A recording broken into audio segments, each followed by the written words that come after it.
Hi viewers, this is Yashwant. Welcome to cube TV. ఈరోజు మనం చాలా ఇంట్రెస్టింగ్ టాపిక్ మాట్లాడుకుందాం, స్క్రీన్ రైటర్స్ గురించి, స్క్రీన్ ప్లే గురించి. సో ఈరోజు మన గెస్ట్ అజయ్ వేక్సన గారు. One of the finest screen play writers in TFI. So ఆయన గురించి పర్టికులర్గా చెప్పక్కర్లేదు, ఎందుకంటే ఆయన చేసిన సినిమాలు అట్లా ఉన్నాయి. సో లైక్ ఆవ్ కావచ్చు, లేకపోతే అలాగే మిస్టర్ పుల్ శెట్టి కావచ్చు, అలాగే మల్లేశం కావచ్చు, మొన్న వచ్చిన మంగళవారం కావచ్చు, ప్రతి మూవీ చాలా డిఫరెంట్ డెప్త్ ఉంటుంది, చాలా స్క్రీన్ డీటెయిల్ ఉంటుంది. సో అట్లే స్క్రీన్ ప్లే కూడా చాలా ఆయన క్లాసెస్ కూడా తీసుకుంటారు. సో అప్కమింగ్ ఎమర్జింగ్ రైటర్స్ కూడా. సో ఆయన గురించి డిస్కస్ చేద్దాం, మూవీ రైటర్ స్క్రీన్ ప్లే ఎలా ఉంటుందో. Hi sir. హాయ్ అండి. ఎలా ఉన్నారు? I'm good sir. Okay, introduction మీరు పర్టికులర్ చెప్పక్కర్లేదు, మీ గురించి అందరూ తెలిసిందే. బ్రీఫ్గా చెప్పండి, అసలు ఎలా స్టార్ట్ చేశారు, అసలు ఈ కెరియర్ ముందు బిఫోర్ ఎలా ఉండే, తర్వాత ఎలా వచ్చింది ఇండస్ట్రీకి వచ్చాక? మాదంతా భీమవరం దగ్గర అండి, వేంపాడు అని ఒక చిన్న విలేజ్. సో చిన్నప్పటి నుంచి writing interest. Okay. I use to write a lot. అంటే కాకపోతే తెలుగు కన్నా ఎక్కువ ఇంగ్లీష్ మీద కొంచెం ప్యాషన్ ఎక్కువ ఉండేది. సో పోయిటరీ రాసేవాడిని, ఇంగ్లీష్ పోయిటరీ. సో ఎవరికన్నా ఫ్రెండ్ బర్త్డే అయితే వేరే వాళ్ళు గిఫ్ట్స్ ఇస్తే నేను వాడి మీద పోయం రాసిచ్చేవాను, ఫ్రెండ్స్ బర్త్డేకి. ఓకే. అలా స్టార్ట్ అయింది. అలా కొంచెం ఎక్స్టెండ్ అయ్యి ఐ యూస్ టు రైట్. ఇప్పుడు నేచర్లో ఏదైనా ఎగ్జైట్ చేసింది, ఒక వర్షం వస్తే లేదంటే ఇంకోటి ఏదో వస్తే దాని మీద సరదాగా రాయటం, అలా అక్కడి నుంచి మేబీ పేట్రియాటిజం, ఒక దేశం మీద ఒకటి రాయటం, అలా అలా స్టార్ట్ అయింది. సో ఆ తర్వాత నేను రెగ్యులర్గా, అంటే అది ఒక పెద్ద ఇదిగా ఏం తీసుకోలేదు నేను. తర్వాత నా స్టడీస్ అయిపోయాక గూగుల్లో జాబ్ వచ్చింది. ఓకే. సో జాబ్ చేస్తుంటే somewhere everything is good actually, salary wise కానీ సాఫ్ట్వేర్ సైడ్ అంతా బాగుంది. కానీ there is some inner conflict అనమాట, లోపల ఉంది. సో బాగానే ఉంది, కానీ there is just one life. If you are not doing what you are interested in, then what's the point అన్న దగ్గర మొదలైంది. సో మొదలయ్యి ఏం చేద్దామంటే, నేను చూసుకున్నది ఒకే ఒక్కటండి, ఏంటంటే నేను ఏది చేస్తే అందులో నేను ఉండను, అది నా కెరియర్ అయి ఉండాలి. అంటే నేను ఏది చేస్తే అందులో నా మైండ్ ఉండకూడదు, నేను మర్చిపోవాలి టైంని, నా ఎనర్జీని అన్ని మర్చిపో. అలాంటిది ఏది ఉంది అసలు అని అంటే, దెన్ ఐ ఫౌండ్ రైటింగ్. చిన్నప్పుడు రాసుకునేవాను కదా, అసలు వాట్ ఇఫ్ అన్న థాట్ నుంచి మొదలైంది. కానీ అలాంటి డైరెక్ట్గా మనం ఇప్పుడు ఇండస్ట్రీకి వెళ్తే ఎవరు.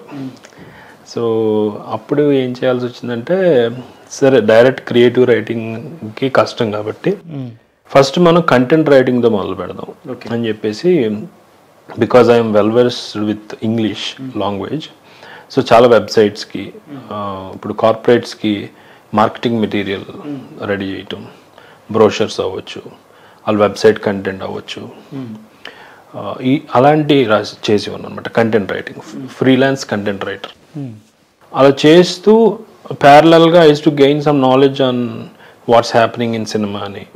అలా చేస్తుంటే ఒకసారి పూరి జగన్నాథ్ గారు ఈజ్ లుకింగ్ ఫర్ ఎవరంటే ఆయన బుడ్డా హోగా తేరా బాప్ అనే మూవీ చేస్తున్నప్పుడు ఆయనకి ఎక్కడ కాన్ఫ్లిక్ట్ వచ్చిందంటే, ఆయన తెలుగులో రాసింది పూరి గారికి, ఇంగ్లీష్లో అమితాబ్ బచ్చన్ గారికి అర్థమయ్యేలా చేయాలి, అలానే ట్రాన్స్లేషన్లో లాస్ ఉండకూడదు, మళ్ళీ ఆ డైలాగ్ ఇంపాక్ట్ కానీ ఇది కానీ సేమ్ ఫీల్ ఉండాలి అని.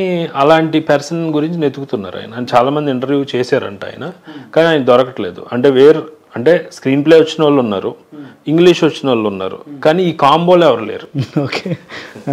సో అయితే అప్పుడు కోఇన్సిడెంటల్గా పూరి గారు రైటింగ్ టీంలో కళ్యాణ్ వర్మ అని మా ఫ్రెండ్ అనమాట, హీఈస్ వర్కింగ్ ఆయన అప్పుడులో.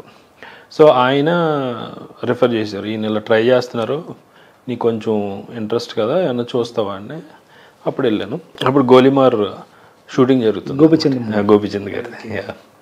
అప్పుడు సెట్కి వెళ్తే ఆయన ఒక సిచ్యువేషన్ చెప్పారు, బుడా హోగా తెర బాపులో ఒక సిచ్యువేషన్ చెప్పి, ఇది ఎసెన్స్, దీన్ని ఇంగ్లీష్లో రాయి, ట్రాన్స్లేషన్ లాస్ ఉండకుండా రేపు ఒకసారి ఆఫీస్లో కలుద్దాం, రేపు ఒకసారి రాసి తీసుకురా అన్నారు అనమాట. సో అది యాక్చువల్గా అక్కడే ఒక 10 minutesలోనే రాసేసి ఆయనకి ఇచ్చాను, వెంటనే ఇచ్చాను. సో ఆయన సర్ప్రైజ్ అయ్యారు, and he loved it. Perfect, నాకు స్టార్ట్ వర్క్ ఫ్రమ్ టుమారో అన్నారు అనమాట. సో ఆయనతో జర్నీ మొదలైంది. అది full time into direct writing కాదు కానీ అట్లీస్ట్ హిజ్ ట్రాన్స్లేషన్స్.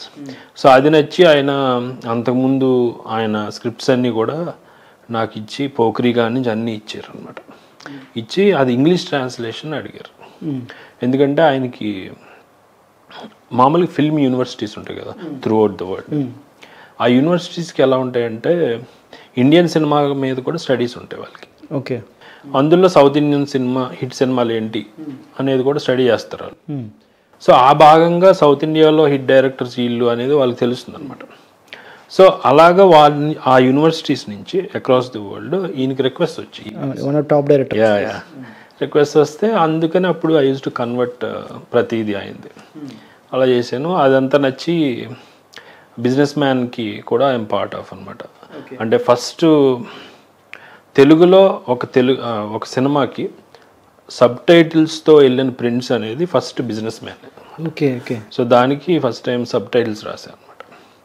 సో అది సో అలాగా ఆయనతో జర్నీ అది. ఎనీథింగ్ ఇంగ్లీష్ రిలేటెడ్ కంటెంట్ అలాగా అది రాసి ఉంది. తర్వాత ఫుల్ టైమ్ ఇంటూ మూవీస్ అనేది ప్రశాంత్ వర్మ గారిది. డైరెక్ట్ ఇంకా వన్ ఆఫ్ ద రైటర్స్ అనమాట. వాటికి టీమ్ ఆఫ్ రైటర్స్లో ఒకరిని.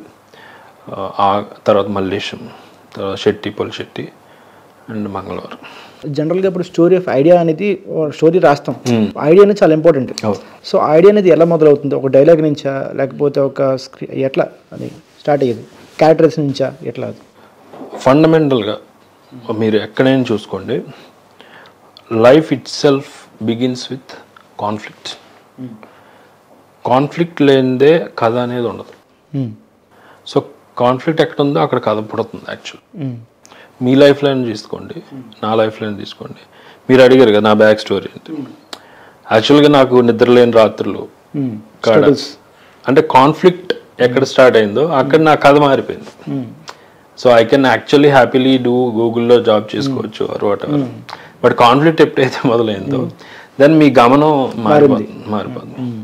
సేమ్ అదే విత్ ఎవ్రీ స్టోరీ. బికాజ్ స్టోరీకి లైఫ్కి డిఫరెన్స్ లేదు. ఓకే. ఈవెన్ ఒక చైల్డ్ బర్త్ అవ్వాలన్నా కూడా కాన్ఫ్లిక్టే. ఒక తల్లికి పుట్టిన కాన్ఫ్లిక్ట్తోనే మనం పుడతాం. So everything is connected with the conflict అనమాట. సో 2 థింగ్స్ ఉంటాయండి ఎప్పుడు కథకి ఆర్ స్క్రీన్ ప్లేకి. ఎలా ఉంటుందంటే కాన్ఫ్లిక్ట్, చేంజ్. ఈ రెండే యాక్చువల్గా మొత్తం స్టోరీని స్క్రీన్ ప్లేని మొత్తం నడిపించే ఈ రెండే అనమాట. సో మీరు కథ అంటే ఏంటి అంటే సింపుల్గా మీరు అనుకోవాలంటే నిర్వచించాలంటే the dance between the conflict and change. Simple. ఈ రెండాటి మధ్యనే ఊగిసలాడుతూ ఉంటుంది అనమాట. కాన్ఫ్లిక్ట్ ఎప్పుడు వచ్చిందో మీకు చేంజ్ వస్తుంది. అక్కడి నుంచి మొదలవుతుంది. చేంజ్ వల్ల మళ్ళీ కొత్త కాన్ఫ్లిక్ట్ క్రియేట్ అవుతుంది. Okay okay. అలాగనమాట. అదొక సైకిల్ లాగా. రియాక్షన్. యా.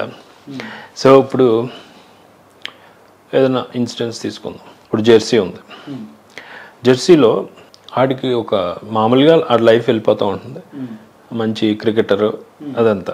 కానీ వాడికి ఒక డిసీజ్ రాగానే కాన్ఫ్లిక్ట్ రాగానే ఇమీడియట్గా చేంజ్ ఏంటి, వీడు ఆడకూడదు, ఆడితే చనిపోయే ఛాన్స్ ఉంది, ఫిజికల్గా ఇది చేయకూడదు, రన్నింగ్ చేయకూడదు.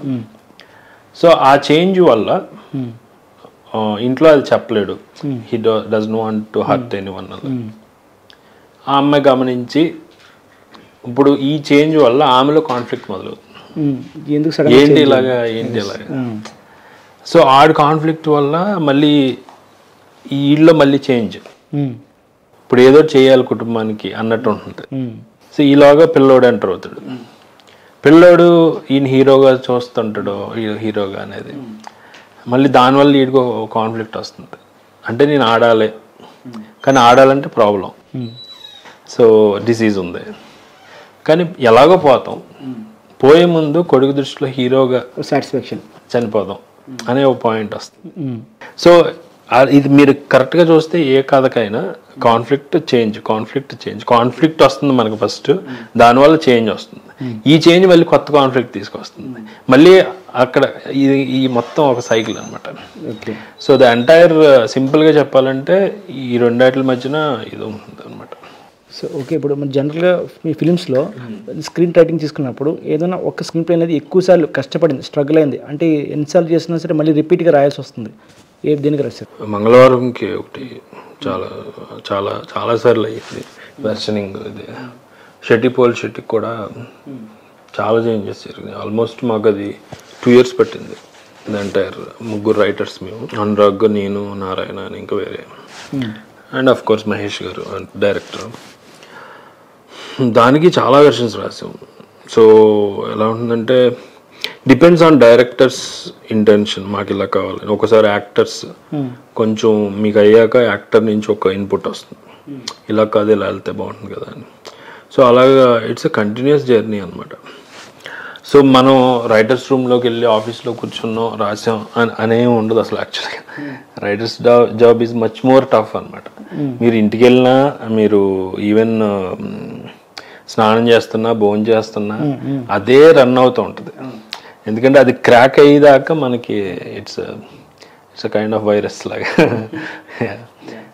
అలాగే అంటే everything has its own challenges. మల్లేశంగా అయితే రీసెర్చ్ వర్క్ చాలా జరిగింది.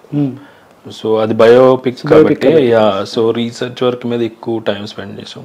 ఇవి ఎలా ఉంటాయంటే ఛాలెంజింగ్గా ఉంటాయి ఖచ్చితంగా, కానీ సాల్వ్ అవటం ఈజీ అవుతుంది రిలేటివ్గా. ఓకే. సో ఫండమెంటల్స్ అంటే ఇప్పుడు సపోజ్ మీకు ఒకటి చెప్పాను కదా, కాన్ఫ్లిక్ట్. ఇది ఇప్పుడు అజ్యూమ్ ఒక సినిమాని చూస్తున్నారు మీరు. ఒక సినిమా చూస్తున్నప్పుడు మనకు ఒక ఇన్ఫర్మేషన్ వస్తూ ఉంటుంది. ఇప్పుడు ఎప్పుడైనా కథలో 3 రకాలుగా ఉంటాయి. Director superior position, viewer superior position, audience superior position, మూడోది క్యారెక్టర్ సుపీరియర్ పొజిషన్ అని 3 ఉంటాయి. అంటే ఎలా అంటే కొన్నాటిల్లో సుపీరియర్ పొజిషన్ ఎప్పుడు డైరెక్టర్దే. అంటే అక్కడ ఏం జరుగుతుంది అనేది క్యారెక్టర్కే తెలీదు, ఆడియన్స్ కూడా తెలియదు, ఓన్లీ డైరెక్టర్కి మాత్రమే తెలియదు దాని విజన్. దాన్ని డైరెక్టర్ సుపీరియర్ పొజిషన్ అంటారు. ఇప్పుడు మీరు 6th సెన్స్ అని చూసారు, హాలీవుడ్, అది చాలా ఫేమస్. అది మనకి అంటే ఒక ట్విస్ట్తో ప్రపంచాన్ని షాక్ చేసిన అద్భుతమైన సినిమా అది. సో అది ఎవరు చూడకపోతే, అంటే ఇది స్పాయిలర్, వాళ్ళు కొంచెం ముందుకు వెళ్ళి తర్వాత చూడండి. సో అందులో ఏంటంటే త్రూఅవుట్ సినిమా ఒక పిల్లోడు, ఇంకో మేల్ క్యారెక్టర్, ఒక పెద్దోడు, అడల్ట్ అండ్ చైల్డ్ మధ్యన జరుగుతూ ఉంటుంది. మొత్తం జరుగుతూ ఉంటుంది. ఓకే, ఇదేదో చేస్తున్నాడు, ఇది అబ్బాయి ఏదో కాన్ఫ్లిక్ట్లో ఉన్నాడు, వాడు సైకాట్రిస్ట్ వచ్చి ఏదో రిజాల్వ్ చేస్తున్నాడు అన్న ఫీల్లో ఉంటాం అనమాట. లాస్ట్లో రివీల్ అయ్యేది ఏంటంటే యాక్చువల్గా పిల్లోడు అంటే అబ్బాయి అంటే అడల్ట్ హీరో ఆ పిల్లోడిది రిజాల్వ్ చేస్తున్నాడు అనుకుంటాం కదా, కానీ రివర్స్లో ఉంటుంది. యాక్చువల్గా పిల్లోడు హీరో ప్రాబ్లం రిజాల్వ్ చేస్తుంటాడు. సో ఎవడైతే సైకాట్రిస్ట్ వచ్చాడో ఆడు యాక్చువల్గా ఆడు చనిపోయాడు. సో చనిపోయాడు, వాడు రిజల్యూషన్ కోసం ఈ దగ్గరికి వస్తాడు అనమాట. So I see dead people అని చాలా ఫేమస్ డైలాగ్ అందులో. మనకి ఓకే వీళ్ళిద్దరు మాట్లాడుతున్నారు ఏంటి అనేది అనమాట. అందులో ఉన్న క్యారెక్టర్స్కి అంటే ఆ పిల్లోడు మదర్కి కానీ లేదంటే వాళ్ళెవరికి కూడా ఏంటనేది తెలీదు, లాస్ట్కి తెలుస్తుంది అనమాట. ఇది డైరెక్టర్ సుపీరియర్ పొజిషన్. ఈవెన్ కూడా ఆలో కూడా మీకు ఫస్ట్ అంతా కూడా ఏం జరుగుతుంది ఏంటనేది తెలియదు, కన్ఫ్యూజన్ ఉంటుంది. Even Kancharapalem director superior position. Last వరకు ఇదంతా ఎన్ని కథలు రిలేటెడ్ టు ఒకళ్ళయే అనేది తెలియదు కంచరపాలెం, లాస్ట్కి తెలుస్తుంది. సో దీన్ని డైరెక్టర్ సుపీరియర్ పొజిషన్ అంటారు. రెండోది ఏంటంటే ఆడియన్స్ సుపీరియర్ పొజిషన్, అంటే వ్యూవర్స్ సుపీరియర్ పొజిషన్. అంటే ఇప్పుడు జరుగుతున్నది క్యారెక్టర్కి తెలీదు, కానీ ఆడియన్స్కి ఎక్కువ తెలుసు అది జరుగుతున్న దాని గురించి. సో ఫర్ ఇన్స్టెన్స్ మీరు బాహుబలిలో అమరేంద్ర బాహుబలి ఇక్కడికి వస్తాడు, కుంతల రాజ్యానికి వస్తాడు అనుష్క. అక్కడికి వచ్చాక అదంతా చేస్తాడు.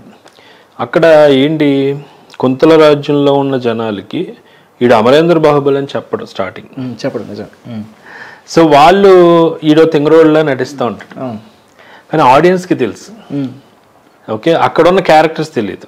అఫ్ కోర్స్ కట్టప్పకి అమరేంద్ర బాహుబలి వీళ్ళిద్దరికి తెలుసు, కానీ మిగతా కుంతల రాజ్యంలో ఎవరికి కూడా వీడు అది అనేది తెలీదు, ఆడియన్స్కి తెలుసు. దీన్నే ఆడియన్స్ సుపీరియర్ పొజిషన్ అంటారు. ఓకే. సో ఆడియన్స్ దగ్గర ఎక్కువ ఇన్ఫర్మేషన్ ఉంటుంది. రాజమౌళి గారు దీన్ని చాలా బాగా యూజ్ చేస్తారు. ఆయన సినిమాల్లో ఎక్కువ ఉంటుంది. అంటే క్యారెక్టర్ కన్నా ఆడియన్స్ని ఒక మెట్టు పైన పెడతారు. పల్స్ పెట్టినప్పుడు వీడు చాలా ఎంజాయ్ చేస్తాడు ఆ మూమెంట్. తెలిసిపోయి ఇప్పుడు వాడు అంత అమరేంద్ర బాహుబలి ఒక తెంగరోడి కింద నటిస్తున్నప్పుడు ఆ ఎద్దు వచ్చి ఆయన చేసేస్తుంది, వీడు అంత బలశాలి కానీ ఏం చేయడు అన్నప్పుడు రేపొద్దున రివీల్ అవుతుంది చూడండి రా అని ఒక ఆడియన్స్ కు హై ఉంటుంది అనమాట. వాడు ఎవడు అనుకుంటున్నారు అనేది ఒక హై ఉంటుంది. సో దీన్ని టెక్నికల్ గా డ్రామాటిక్ ఐరనీ అంటారు. ఓకే.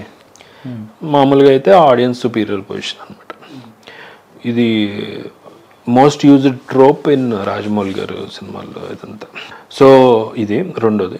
మూడోది క్యారెక్టర్ సుపీరియర్ పొజిషన్. అంటే క్యారెక్టర్ తెలుసు ఏం జరుగుతుందో కానీ ఆడియన్స్కి తెలియదు. ఓకే. ఇప్పుడు ఒక మర్డర్ ఉంది, ఒక మర్డర్, ఆ మర్డర్ ఎవడు చేసాడు అనేది చేసినోడికి తెలుసు సినిమాలో కానీ మనకు తెలియదు. సో ఇది క్యారెక్టర్ సుపీరియర్ పొజిషన్. ఎవడు చేసాడు అంటే ఇట్లనే హూ డన్ ఇట్ థ్రిల్లర్స్ అంటారు, హూ డన్ ఇట్ మిస్టరీస్ అంటారు. ఎవడు చేసాడు అనేది ఆడియన్స్ తెలియదు, ఎంగేజింగ్ ఉంటుంది. మనం కూడా నెత్తుతాం. పోలీస్ ఎంత క్యూరియస్గా ఎవడరా నెత్తుతాం, వాడితో ట్రావెల్ అవుతాం.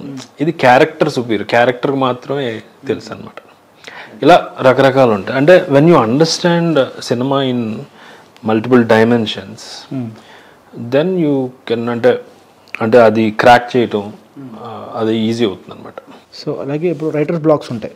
సో మనం ఎంత రాసినా సరే ఏదో ఒక పాయింట్ దగ్గర స్టక్ అయిపోతాం.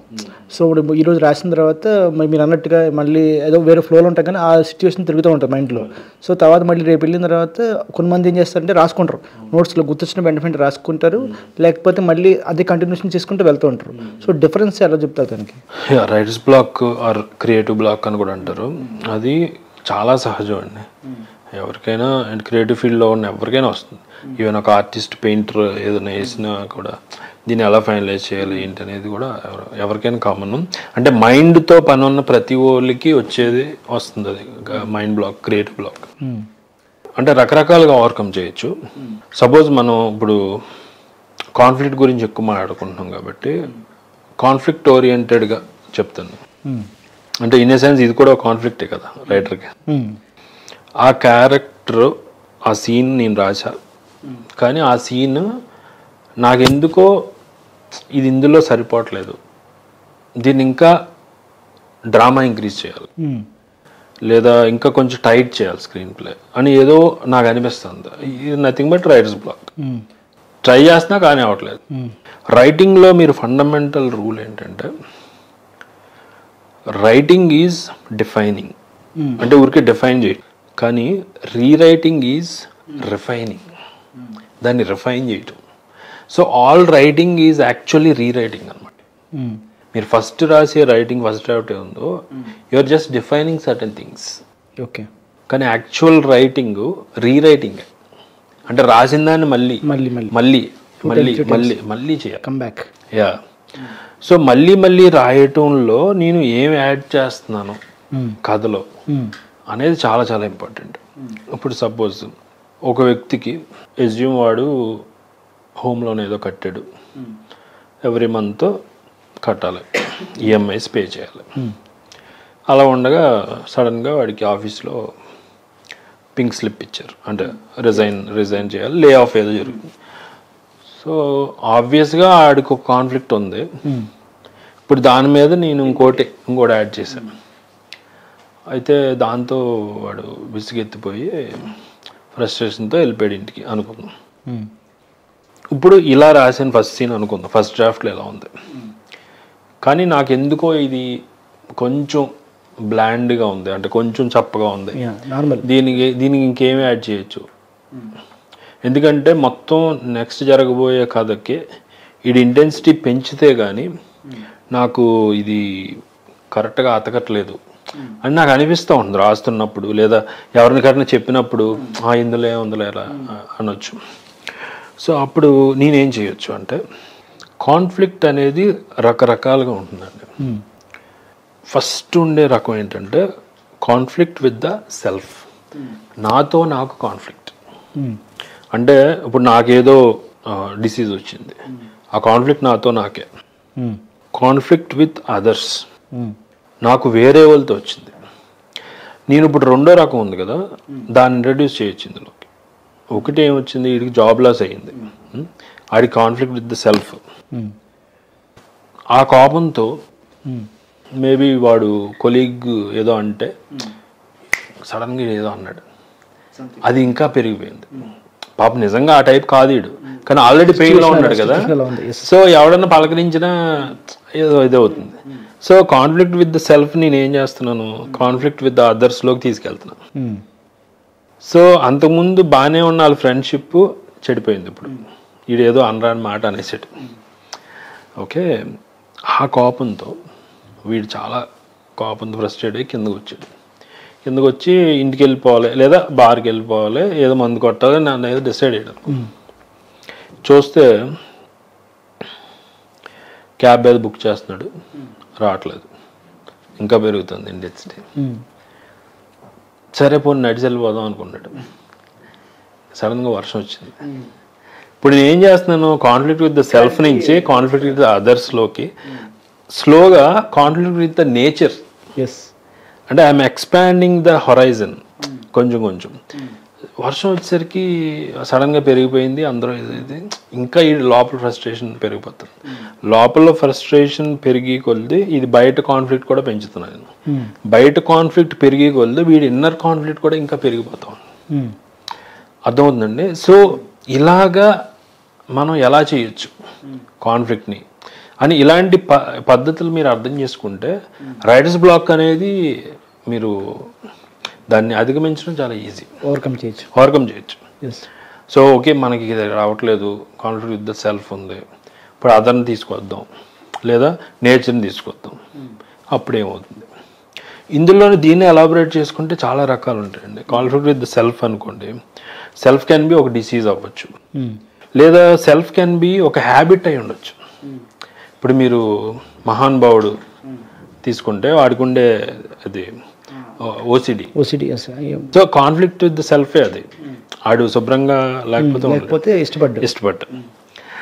ఇంకోటి ఉంది మనకి మెమరీ, నానిది మెమరీ లాస్ ఉంటుంది. మెమరీ ఏంటది మూవీ, బలి మగాడు.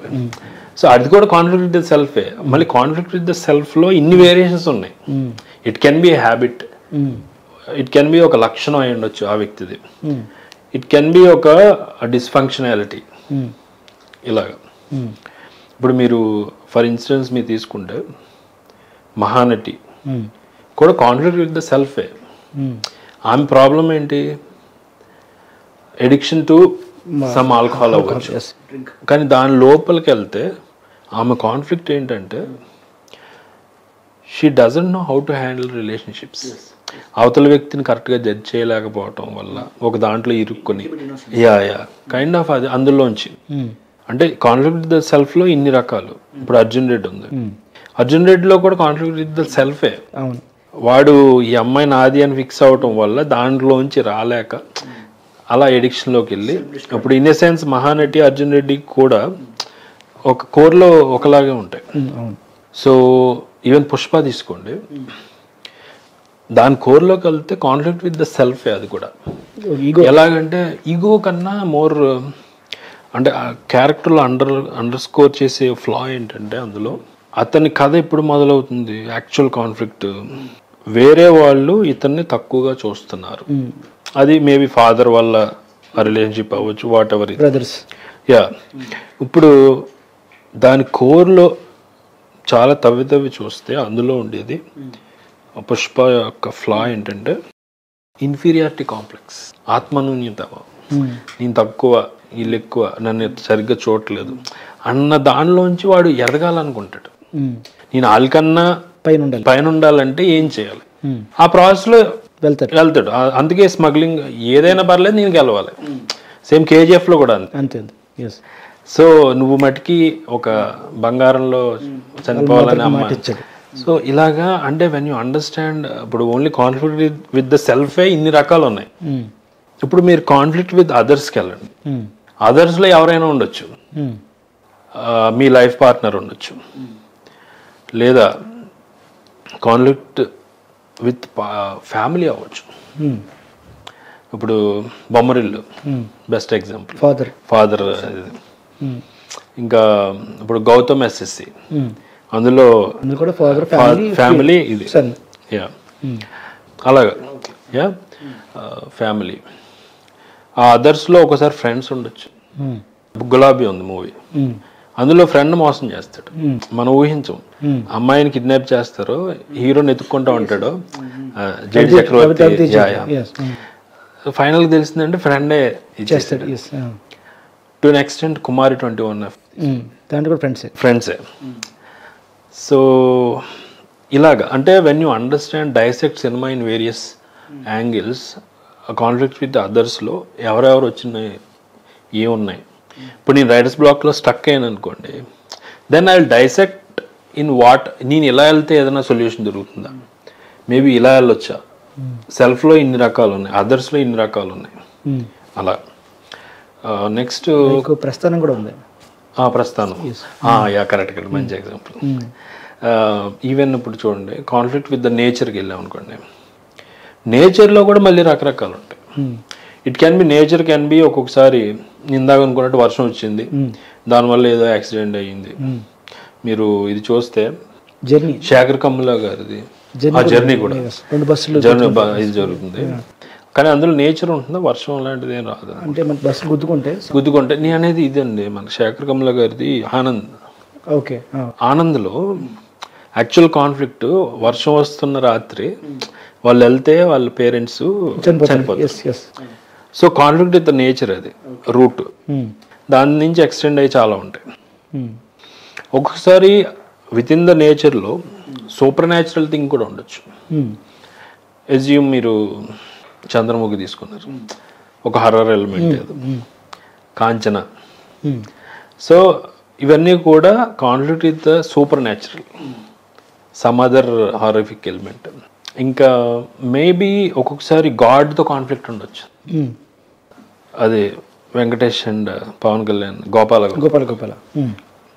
ఓ మై గాడ్ అని హిందీలో వచ్చింది, అక్షయ్ కుమార్. ఇంకా చాలా ఉంటాయి, చిరంజీవి గారి మంజునాథ. సో ఈ కాన్ఫ్లిక్ట్ విత్ ద గాడ్ ఉంటుంది. అమ్మోరు.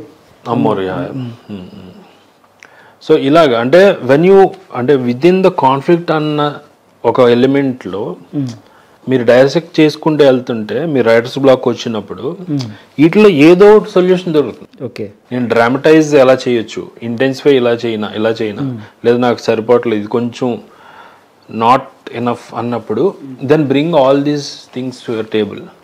ఇప్పుడు ఇలా పెడదాం అలా పెడదాం అని స్టార్ట్ చేస్తే then you will understand it. Stars అంటే జస్ట్ లైక్ డెమిగాడ్స్. సో వాళ్ళకి అతిథులు, సినిమా ఫ్లాప్ కి హిట్ కి సంబంధం లేదు. కరెక్ట్. సో వేరే హీరోస్ ఉంటారు, మూవీ స్టార్స్ అంటే ఫర్ ఎగ్జాంపుల్ ప్రభాస్ అనుకుందాం, ఆదిపురుష్ ఫ్లాప్ అయింది, సో ఎంత పెద్ద స్టార్ అయినా సరే ఎఫెక్ట్ అవ్వలేదు. సో అట్లా కొంతమంది మూవీ స్టార్స్ లో స్క్రిప్ట్ బాగుంటేనే హిట్ అవుతుంది మూవీ. మూవీ స్టార్స్ కాదు, స్టార్స్ అని ఫీల్ అవుతారు. సో వాటికి ఎలా ఒపీనియన్ మీది? వన్స్ మీరు స్టార్ని ఓన్ చేసేసుకున్నాక ఆడియన్స్, ఫ్లాప్తో సంబంధం లేదు. మీరు రజనీకాంత్ గారికి కూడా చాలా ఫ్లాప్స్ వచ్చినాయి, కానీ తర్వాత చంద్రముఖి పడ్డాక తర్వాత ఆయనకి ఇది లేదు. సో అలాగా ప్రతి వాళ్ళకి the purpose of achieving that stardom ఈ ఫెయిల్యూర్ని ఇర్రెలవెంట్ చేయడానికే. ఓకే, యాక్చువల్గా చాలామంది సక్సెస్ అంటారు కదా, సక్సెస్ యొక్క ఉద్దేశమే ఫెయిల్యూర్ ఇర్రెలవెంట్ అయిపోవటం. అంటే తర్వాత కన్సిక్యూటివ్గా ఎన్ని ఫెయిల్యూర్స్ వచ్చినా అది బియాండ్ దట్ ఎదిగిపోవడమే యాక్చువల్ స్టార్డమ్. అందుకే మీరు చాలా మందికి వచ్చినాయి కదండి ఫ్లాప్స్ వచ్చినా కూడా అది వాళ్ళు రీచ్ అయ్యారంటే అది నిజంగా ట్రూ స్టార్డమ్. సినిమా ఫ్లాప్ అయి ఉండొచ్చు, వాళ్ళకి మాత్రం అలాగే ఉంటుంది, ఎఫెక్ట్ అవ్వదు అనేది. యా, అది ట్రూ స్టార్డమ్. యా, అంటే మీరు అనేది ఎవ్రీ ఫ్రైడే మూవీ రిలీజ్ అవుతుంది. సో రిలీజ్ అయినప్పుడు మూవీ బాగుంటేనే ఆడియన్స్ వెళ్తారు థియేటర్కి, పుల్ అవుతుంది, లేకపోతే వెళ్ళరు. స్టార్స్కి మాత్రం ఆ ఫ్యాన్స్ కావచ్చు, వాళ్ళు ఎవరైనా సరే, స్టూడెంట్స్ కావచ్చు, వెళ్ళిపోతారు. అనేది ఫ్లాప్ చేయరు, దాన్ని ఎలాగైనా ఆడిస్తారు యావరేజ్ కన్నా సరే. ఎందుకు వాళ్ళు డౌన్లో ఉండట్లేదు, రియాలిటీ చూడట్లేదు. అంటే రియాలిటీ చూడట్లేదు అంటే దట్ ఇట్ సెల్ఫ్ ఈ స్టార్డమ్ అని నా ఫీలింగ్. అంటే రియాలిటీ చూడాల్సిన అవసరం లేదేమో వాళ్ళకి. ఓకే. అని ఎందుకంటే that achievement is the biggest achievement కదా. అంటే ఫ్లాప్తో సంబంధం ఉండదండి బేసిక్గా స్టార్కి. మీరు ట్రూలీ ఈయన స్టార్ అంటేనే దాని కొలమానమే. ఎన్ని ఫ్లాప్స్ వచ్చినా కూడా వాళ్ళు సర్వైవ్ అయ్యి స్టిల్ మళ్ళీ 10 years కోటి ఇచ్చినా కూడా అవుతున్నారంటే అది ట్రూ స్టార్డమే కదండి. సేమ్ అది అందరికీ జరిగింది కదా, రజనీకాంత్ గారికి జరిగింది, చాలా మంది జరిగింది అది, ఈవెన్ అమితాబ్ బచ్చన్ గారికి కూడా, సల్మాన్ ఖాన్ కూడా. యా. ఇప్పుడు ఆయన ఫ్లాప్స్ ఉన్నాయి కానీ ఒక హిట్ మళ్ళీ వచ్చేసరికి ఇంకో 5 years or 10 years ఆయన చూసుకోక్కర్లేదు. మీరు అంతెందుకు అంతకుముందు షారుఖ్ ఖాన్ గారు ఎంత క్రంచ్లో ఉన్నారు కానీ సడన్గా అట్లీ ఆ movie and some other movie 2 జవాన్ ఇవి హిట్ అయ్యేసరికి ఆబ్వియస్గా మళ్ళీ రీబౌండ్ అయిపోయారు కదా. అదే స్టార్డమ్ అంటున్నాను యాక్చువల్లీ. సార్ ఫర్ ఎగ్జాంపుల్ ఇంతకు మీరు బాహుబలి చెప్పారు కాబట్టి సో ట్రిపుల్ ఆర్ గురించి మాట్లాడతాం. ఇద్దరు జనరల్ రియాలిటీ కలవలేదు ఎప్పుడు, కలవలేదు. ఆ టైం పీరియడ్లో వేరే ఉన్నారు. సో ఇద్దరు ఫిక్షనల్ క్యారెక్టర్ని సృష్టించి పేర్లు వాడుకొని వాళ్ళు పెట్టారు. రాజమౌళిగా తీశారు కాబట్టి ఆడియన్స్ చూశారు. అదే స్మాల్ డైరెక్టర్ అయితే అంత బడ్జెట్ పెట్టి తీయగలరా? తీయలేరండి. అంటే the very purpose of being great director అంటే ఆయన అనుకున్నది తీయగలగటమే కదండి యాక్చువల్. నిజంగా మీరు ఇందాక స్టార్ అన్నట్టు ఈయన స్టార్ డైరెక్టర్ కదా. Achieving that stardom as director మనం కన్విన్స్ చేశారు కదా ఆయన. ఆయన దాచి పెట్టి అలా ఏం చేయలేదు కదా. ఆయన ఫస్ట్ ప్రెస్ మీటే చెప్పారు ఇది నేను కొంచెం ఫిక్షన్ యాడ్ చేస్తున్నాం అనేది. అండ్ అది అద్భుతమైన క్రియేటివ్ థాట్ ప్రాసెస్ కదా. అలా ఎప్పుడు జరగలేదు కదా మన ప్రపంచ చరిత్రలోనే. రియల్ లైఫ్ వాళ్ళు తీసుకుని ఇంకొంచెం ఫిక్షన్ యాడ్ చేసి వీళ్ళు కలిస్తే ఏంటి అనేది రాలేదు కదా. అంటే నాకు తెలిసి రాలేదు, వచ్చిందేమో నాకు తెలీదు. సో అంటే వేరే లెవెల్ ఆఫ్ రైటింగ్ అని నా ఫీలింగ్. యా. అంటే స్క్రిప్ట్ అట్లా డిమాండ్ చేస్తే చేయగలరా? అలాగే జనరల్గా వేరే వాళ్ళు చేయలేరు కదా, రాజమౌళి మాత్రం సెట్ అవుతుందా? వేరే వాళ్ళకి అంటే మనం అలా మాట్లాడలేం కానీ so Rajamouli definitely is master story teller అండి. ఇప్పుడు ట్రిపుల్ ఆర్ కానివ్వండి, ఇట్లా కేజీఎఫ్ కానీ అనుకుంటాం సార్. ఇప్పుడు ఈ హై బడ్జెట్ అనుకుంటున్నారు కానీ కొంచెం బ్యాక్ వెళ్తే కాలిపని అని మూవీ వచ్చింది. అది హై లెవెల్ బడ్జెట్. అది అటువంటి స్క్రీన్ ప్లే ఇప్పుడు నేను వెయిట్ చేస్తున్నాను రావట్లేదు అని చెప్పేసి. సో ఎందుకని అట్లాంటి స్క్రీన్ ప్లే మళ్ళీ ఇది రావట్లేదు? కలపని ఆయనండి, ఆయన పేరేంటి, ప్రియదర్శి గారు. అలాంటి కథలు ఇప్పుడు రావట్లేదన్నా మీ ఉద్దేశం? వస్తాయండి, అలా ఏం కాదు. అంటే ఇట్స్ మ్యాటర్ ఆఫ్ టైం. ఇప్పుడు మనకి దృశ్యం అవి కూడా వచ్చినాయి కదా, అండ్ మొన్న చావా సంథింగ్ వచ్చింది మనకి. ఇప్పుడు it's all about time. First thing మనకి గతంలో అన్నప్పుడు గతం అనేది చాలా పెద్ద పదం. అంటే అందులో 100 ఏళ్ళ సినిమా ఉంది. ఓకే, సో దాన్ని ఇప్పుడు రీసెంట్ పాస్ట్తో కంపేర్ చేయటం అదే కరెక్ట్ కాదేమో అసలు. సార్ ఇప్పుడు జనరల్గా ఇప్పుడున్న ట్రిపుల్ ఆర్ ఇట్లా చూసుకుంటే కాలిపని అనేది 1996లో వచ్చింది ప్రియదర్శన్ డైరెక్షన్లో. సో అది చాలా రియాలిటీగా ఉంటుంది. అప్పుడు ఒక స్వతంత్ర యోధుల్ని సంథింగ్ అంతా తీసుకెళ్ళి ఒక జైల్లో పెట్టడం. సో అమరీష్ పూరి గారు అక్కడ సీన్లో ఒక బూట్ని నాకమంటారు. సో ఆ సీన్ అది చాలా క్లాప్స్ ఉంటుంది. నాకు తెలీదు, చిన్నప్పుడు చూసాను అది. సో అటువంటి రియాలిటీ సీన్స్ ఇప్పుడున్న హీరోస్ చేయమంటే చేస్తారా? అది హీరోస్ చేస్తారా అనేది ఇండివిజువల్ డెసిషన్ అండి. మనం అలా చేసే వాళ్ళు కూడా ఉన్నారు. ఇప్పుడు మనకి ఎడారిలో పృథ్వీరాజ్ మన వచ్చింది కదా ఎడారిలో. సో అది కూడా రియాలిటీ స్టోరీయే. అతను కూడా ఇంతకన్నా దారుణంగా చేశాడు. సో ఆయన చేశారు. కమల్ హాసన్ గారు ఉన్నారు, ఇప్పటికీ రియాలిటీ. ఇప్పుడు విక్రమ్ గారు ఉన్నారు. సో వాళ్ళు చేస్తున్నారు కదండి. మొన్న విక్రమ్ గారిది వచ్చింది, అదేంటది మూవీ చాలా దారుణంగా ఉంటుంది. అంటే రియాలిటీకి తమిళ movie. Yeah. So it depends on the individual decision of the personal preference తప్ప ఇప్పటికీ చేస్తున్నారండి. సో అలా కమింగ్ బ్యాక్ టు తమిళ్లో చూసుకుంటే ఎల్సీఓ అని ఆయన చేస్తున్నారు, లోకేష్ కనకరాజు. సో ఆయన మూవీస్ అన్ని మార్బుల్ టైప్ లాగా కనెక్టింగ్ పీస్ వెళ్తున్నాయి. సో అది కుదురుద్దా అసలు? ఒక మూవీకి స్టోరీకి ఇంకో స్టోరీ కనెక్ట్ చేయడం అనేది depends on how talented that person is. ఇప్పుడు మనం అది కూడా ఒక మంచి ఎవల్యూషనే. మనకి అలాంటిది లేదు ఇది వరకు. కానీ హాలీవుడ్లో ఉంది, మార్వెల్ అవ్వచ్చు, స్టార్ వార్స్ అవ్వచ్చు, ఒక యూనివర్స్లో వస్తుంది. మీకు ఫస్ట్ థింగ్ అడ్వాంటేజ్ ఏంటంటే అలా యూనివర్స్లో ఉండటం వల్ల మార్కెటింగ్ ఈజీ. బజ్ వస్తుంది మీకు ఆల్రెడీ ఇప్పుడు టాటా అనే ఉత్పత్తులు చాలా ఉన్నాయి. వాళ్ళు ఇప్పుడు ఏదో కొత్తది వస్తుంది అనగానే మీరు కొనుక్కుంటారు. టాటా సాల్ట్ ఉంది, టాటా కార్ ఉంది, టాటా ఇది ఉంది. ఎందుకు ఇంత బిల్డ్ చేసిన బ్రాండ్ వాల్యూకి వాళ్ళు పెద్దగా యాడ్ కూడా ఇవ్వక్కర్లేదు.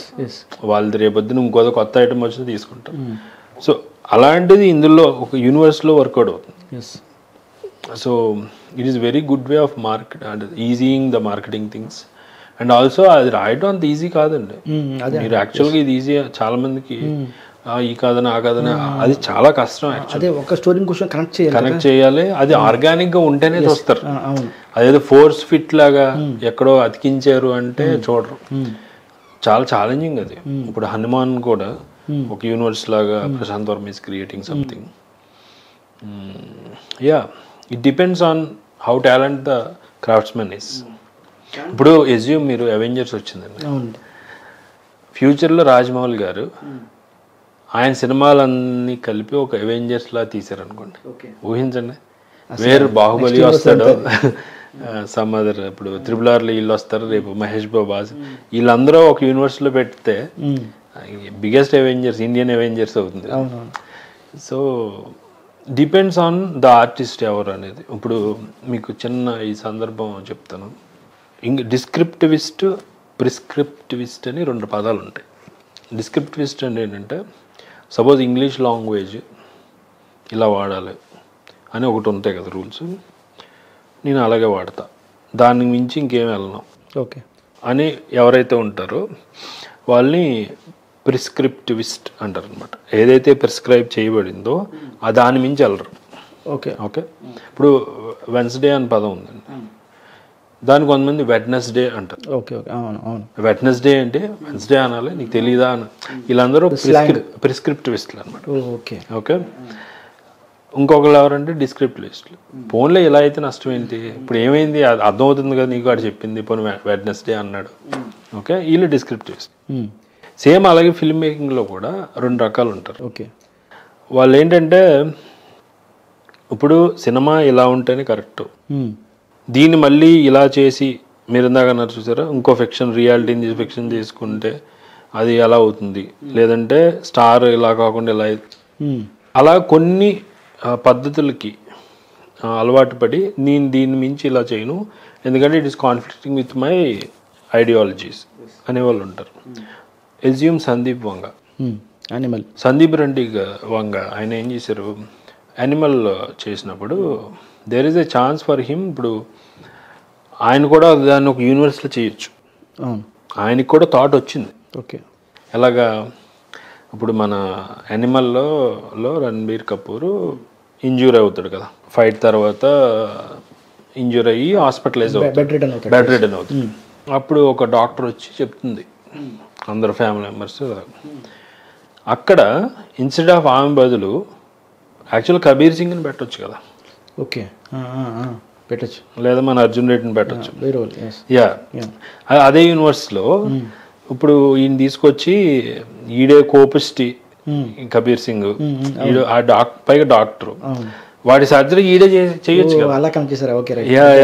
వాడి సర్జరీ ఈడే చేసాడు, చేసి వాళ్ళిద్దరి మధ్యన ఒక డైలాగ్ పెట్టచ్చు ఈ సినిమా రిలేటెడ్ గా. అది ఆయనకు థాట్ వచ్చింది, ఆయన అనుకుంటే చేసేయచ్చు.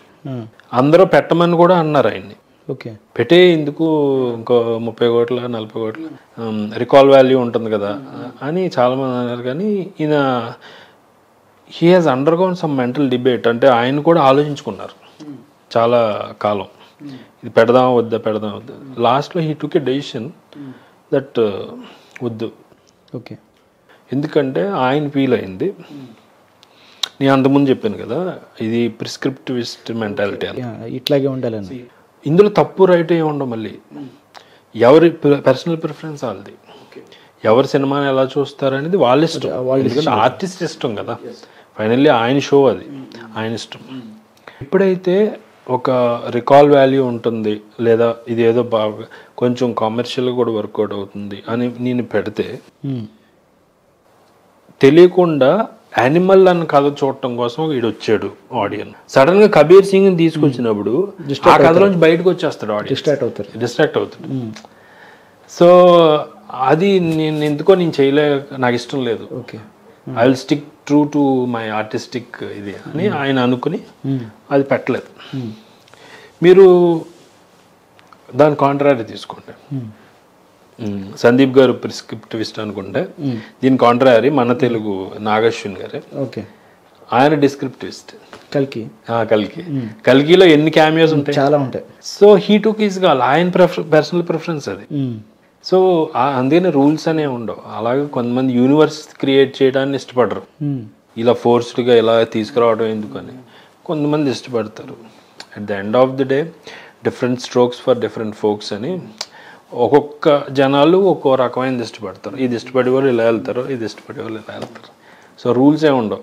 సేమ్ థింగ్ మీరు చెప్పినట్టు కలికిలో కూడా ప్రభాస్ని అర్జున్ వచ్చినప్పుడు సీన్ని వేరేగా మార్చి చూపించారు. కర్ణుడికే ప్రిఫరెన్స్ ఇచ్చారు, అర్జున్ చూపించలేదని చెప్పేసి డిబేట్లు కూడా చేశారు.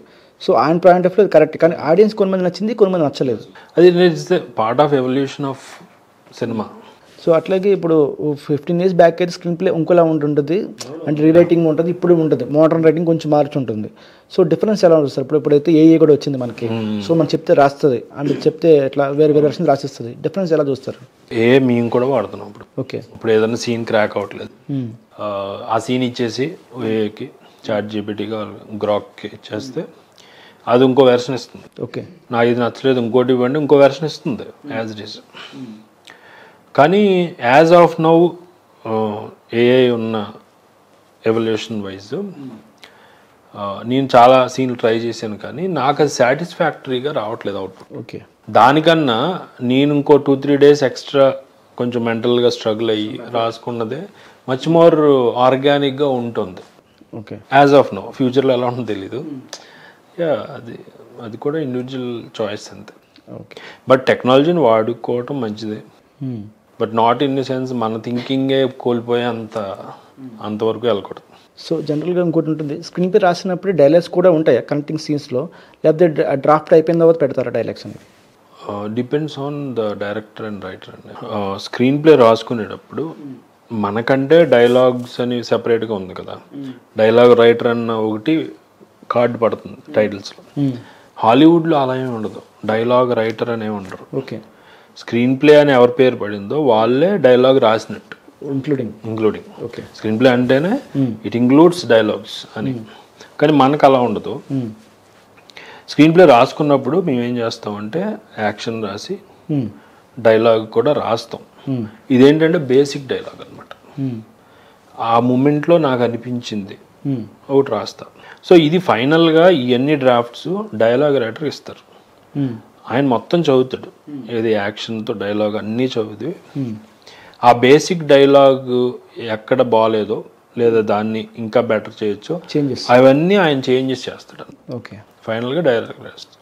ఫస్ట్ రాసే స్క్రీన్లో కూడా డైలాగ్ ఉంటుంది, but these are very basic fundamental dialogues. So and screenplay అనేది జనరల్ చెప్పండి, అది వేరీ స్టార్ట్స్ వేరీ ఎండ్స్, అంటే ఎక్కడ స్టార్ట్ చేయాలి ఎక్కడ ఎండ్ చేయాలని చాలా కన్ఫ్యూజింగ్ ఉంటుంది లిటిల్ బిట్. సో దాన్ని ఎలా చూడాలి? It depends on the story also అండి. ఇప్పుడు కొన్ని కథలు ప్రీ క్లైమాక్స్లో మొదలుపెట్టి ప్రీ క్లైమాక్స్ది ముందు చూపించి దాన్ని హుకింగ్గా పెట్టి ఇప్పుడు వీడు ఏమవుతాడు చూద్దాం అని తీసుకెళ్తారు, అదొక విధానం. దాన్ని హుక్ సీన్ అంటారు. హుక్ సీన్ అంటే లాస్ట్లో ప్రీ క్లైమాక్స్లో ఆడ హాస్పిటల్ ఎక్కడో ఉన్నాడు, ఇప్పుడు ఏమైంది వీడి పరిస్థితి అని క్యూరియాసిటీ క్రియేట్ చేసి ఇప్పుడు వీడి కథ చూద్దాం అనేది ఒక పద్ధతి. లేదు ఇప్పుడు ఎవల్యూషన్ ఆఫ్ సినిమాలో ఇప్పుడు కేజీఎఫ్ ఉంది, అలా కేజీఎఫ్ మీరు స్క్రీన్ ప్లే అసలు మీరు అంటే ఊహించలేరు. అసలు ప్రతి సీన్ ఒక ట్రైలర్లో ఉంటుంది, ఎంటైర్ సినిమాయే ఒక ట్రైలర్లో ఉంటుంది. నాకు చూస్తే అన్ని సీన్స్ అన్నీ ఎక్కువ కనబడుతున్నాయి, ఎలివేషన్ సీన్స్ ఎక్కువ ఉంటాయి. అవును, అంటే ఇంటర్ కటింగ్ అన్న దాన్ని మ్యాక్సిమం వాడుకున్న సినిమా అండి. అంటే ఈ సీన్లో ఇది జరుగుతుంది ఇన్ఫర్మేషన్ ఇస్తాడు, అదే సీన్లో ఎక్కడో జరిగిన ఇన్ఫర్మేషన్ మళ్ళీ ఇస్తాడు. అంటే ఒక 3-4 సిచ్యువేషన్స్లో లొకేషన్స్లో జరుగుతున్న దాన్ని తీసుకొస్తాడు. అది విచ్ ఈస్ వెరీ టఫ్ అండి. మీరు అది చూసి నేను కూడా ఇంటర్ కట్ చేస్తే ఆ సినిమా కూడా వర్కౌట్ అవుతుంది అలా ఏమి ఉండదు. ఇప్పుడు ఆయన ఒక పద్ధతిని పట్టుకుని దాన్ని మాస్టర్ చేసి రాసుకున్నారు. అది అసలు అది రాయడం చాలా కష్టం, చాలా చాలా కష్టం అండి అలా రాయటం. ఎందుకంటే మీరు సీన్ అసలు చూస్తే మీకు అర్థం కాదు. అందుకే ఆయన మైండ్లో ఏముందో, అందుకే ఇది ఇట్స్ డైరెక్టర్స్ విజన్ కంప్లీట్గా. అదొక పద్ధతి, కేజీఎఫ్ అనేది ఒక పద్ధతి. అందుకే మీరు ఎప్పుడు కూడా don't try to ape anyone. ఒకళ్ళని ఇమిటేట్ చేయడానికి ట్రై చేస్తే ఏమవుతుందంటే, ఇప్పుడు I'm seeing so many people అండి. వేరే ఎలా అంటే, మా ఫ్రెండ్ ఒకళ్ళు ఉన్నారు. So is writing a screenplay. He's in cinema ఒక 5-7 years నుంచి యాజ్ అన్ అసిస్టెంట్ డైరెక్టర్. అతను రాసుకున్నాడు ఒకటి. ఇప్పుడు ఏమైందంటే RRR రిలీజ్ అయింది. అబ్బా ఇది భలే ఉంది. వెంటనే నేను ఇప్పుడు సేమ్ నా దాంట్లోది నేను మార్చేసుకుంటున్నాను అని చెప్పేసి దాని వచ్చి, లేదు ఇలాంటి సీన్ పెడతాను నేను, ఇలా కొంచెం ఫ్రెండ్షిప్, అరే నీ కథ అది కాదు కదా, నువ్వు ఎందుకని, లేదు ఇది బాగా వర్కౌట్ అయింది అని ఇన్ఫ్లుయెన్స్ అయిపోతుంది. సరే రాసుకున్నాడు, ఏదో జరిగింది. తర్వాత యానిమల్ వచ్చింది.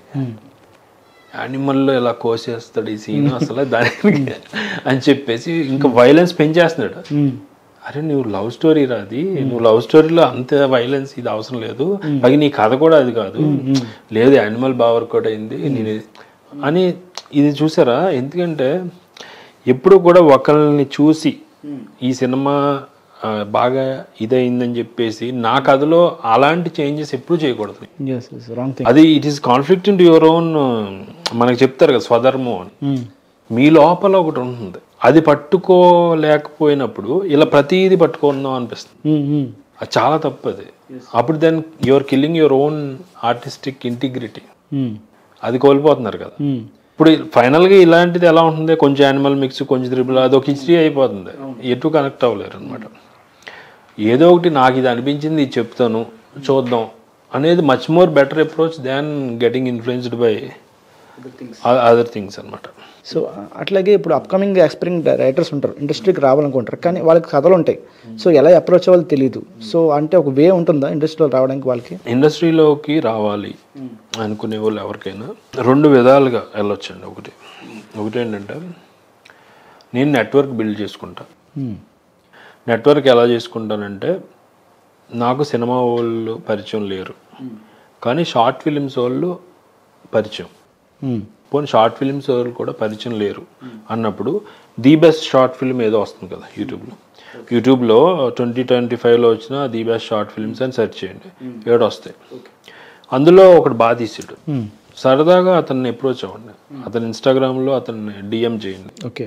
చేస్తే రెస్పాండ్ అవుతారు, లేదా 10 మంది చేస్తే ఒకళ్ళని రెస్పాండ్ అవుతారు. వాళ్ళతో ఫ్రెండ్షిప్ చేసుకోండి.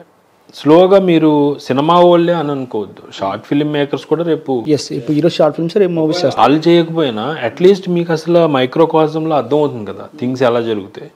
ఎందుకంటే సినిమాకి షార్ట్ ఫిల్మ్కి ప్రాసెస్ ఒకటే ఉంటుంది. కథ రాసుకోవాలి, తర్వాత షెడ్యూల్ వేసుకోవాలి, తర్వాత షూట్ చేయాలి, తర్వాత పోస్ట్ ప్రొడక్షన్, ఎడిటింగ్, ఇది ఒకటే కదా. సో ఆ టూల్స్ అర్థం అవుతాయి, జనాలు అర్థం అవుతారు. ఒక సీన్ ఎక్స్ప్లెయిన్ చేసినప్పుడు డైరెక్టర్ వాళ్ళకి ఎలా ఎక్స్ప్లెయిన్ చేస్తున్నాడు ఇవన్నీ అర్థమవుతాయి. సో అలానే don't under estimate the short films. అక్కడి నుంచి స్లోగా నెక్స్ట్ ఫిలిమ్స్ ఎవరన్నా చేస్తే ఏడిగా ఇలా చేసుకోవటం ఒకటి. రెండో పద్ధతి ఉంది where you can build network అనేది. అదేంటంటే ఈ ఎక్స్టర్నల్ అంతా వదిలేసి మీ ఇంటర్నల్గా వెళ్ళిపోవటం. మనమే అంటే ప్రపంచాన్ని పట్టించుకోకుండా మీ లోపలికి మీరు వెళ్ళారనుకోండి, అంటే నాకు ఈ క్రాఫ్ట్ రాదు కానీ నేర్చుకుందాం చూద్దాం అని చెప్పేసి యూట్యూబ్ వీడియోలు ఏదైతే వాటిని బట్టి సరదాగా ఏదో తీస్తున్నారు, సరదాగా ఏదో చేస్తున్నారు, అలా రిఫైన్ అవుతున్నారు మీరు క్రాఫ్ట్. ఒక ఆస్పెక్ట్ ఒకటి ఎడిటింగ్ కొంచెం నేర్చుకుని కొంచెం అది చేసుకుంటూ మీకు సంబంధించి ఎంత నాలెడ్జ్ ఉందో ఆ నాలెడ్జ్తోనే సరదాగా ఒకటి యూట్యూబ్లో పెట్టారు. మళ్ళీ కంటిన్యూస్గా పెడుతున్నారు. మీరు నెట్వర్కింగ్ కోసం ప్రయత్నం చేయట్లేదు, ఓన్గా క్రాఫ్ట్ని మాత్రమే పట్టుకున్నారు, బిల్డ్ చేసుకుంటున్నారు, క్రాఫ్ట్ని మాత్రమే పట్టుకున్నారు. అప్పుడు కూడా మీకు నెట్వర్క్ వస్తుంది. ఎందుకంటే మీరు ఒక పనిని తరచుగా దాన్ని అంటే ఇటరేషన్ అంటారండి. అంటే మీకు రిపిటేషన్ వేరు, ఐటరేషన్ వేరు. ఇప్పుడు ఒక షార్ట్ ఫిల్మ్ తీశారు, మళ్ళీ ఇంకోటి తీశారు, ఇది రిపీటెడ్. మీలో అంటే క్రాఫ్ట్ వైజ్ చేంజ్ ఏం రాలేదనుకోండి, దెన్ అది రిపిటేషనే తప్ప ఐటరేషన్ కాదు. ఓకే. ఐటరేషన్ అంటే ఏంటంటే ఫస్ట్ షార్ట్ ఫిల్మ్కి సెకండ్ షార్ట్ ఫిల్మ్కి క్రాఫ్ట్ వైజ్ చాలా ఎవాల్వ్ అయ్యారనుకో. ఓకే. లేదా అవతలోడి నుంచి పెర్ఫార్మెన్స్ రాబట్టుకోవటంలో మీరు ఇవాల్వ్ అయ్యారు, ఏదో ఒక డైమెన్షన్లో మీరు ఇవాల్వ్ అయ్యారు అనుకోండి, దాన్ని ఐటరేషన్ అంటారు. ఓకే. రిపిటేషన్ కాదు. సో ఇది పట్టుకోవాలి. సో మీరు అలాగా అంటే ఒకటి ప్రపంచం చుట్టూ నెట్వర్క్ బిల్డ్ చేసుకుని అలా ఎదగటం ఒకటి తప్పేం కాదు.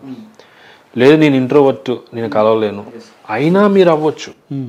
ఎప్పుడు మీరు క్రాఫ్ట్ని పట్టుకుని దాన్ని వదలకుండా కంటిన్యూస్గా దాన్ని సానబెడుతూ ఇవాల్వ్ అవుతున్నారు అనుకోండి, నెట్వర్క్ మీ దగ్గరికి వచ్చేస్తుంది ఆటోమేటిక్గా. ఫర్ ఇన్స్టెన్స్ మీరు సందీప్ రెడ్డి వంగ గారిని తీసుకోండి.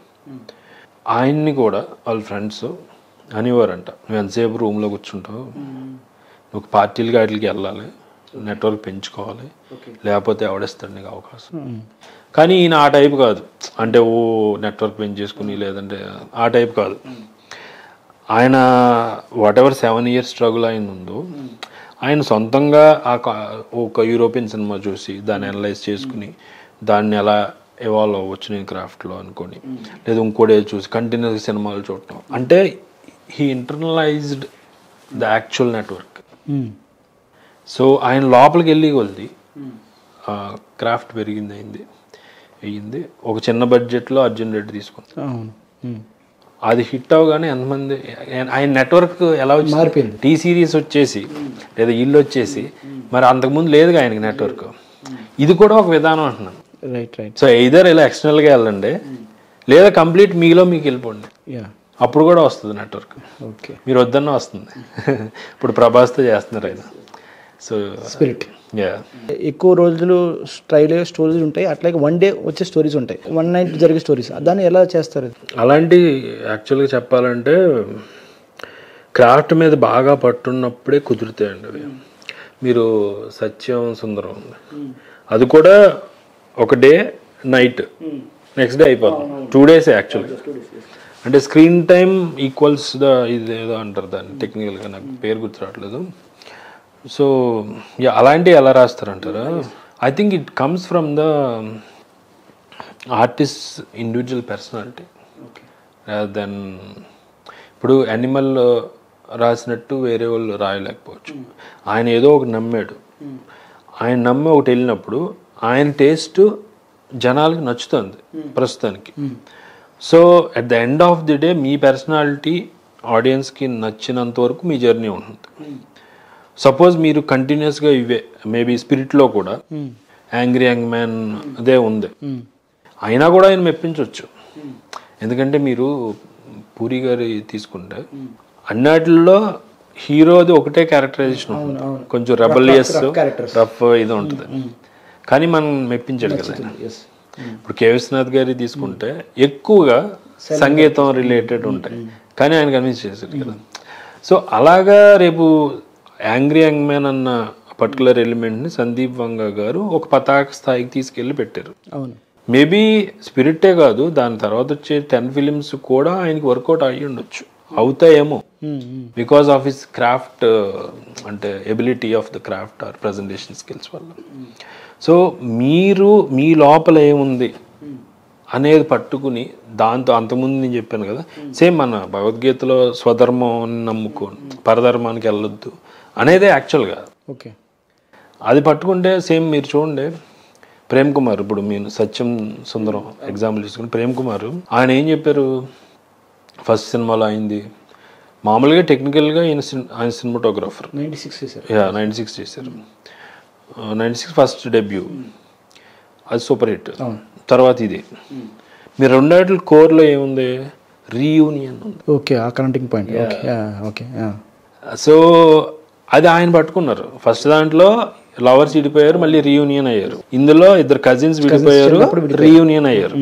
అర్థమవుతుందండి.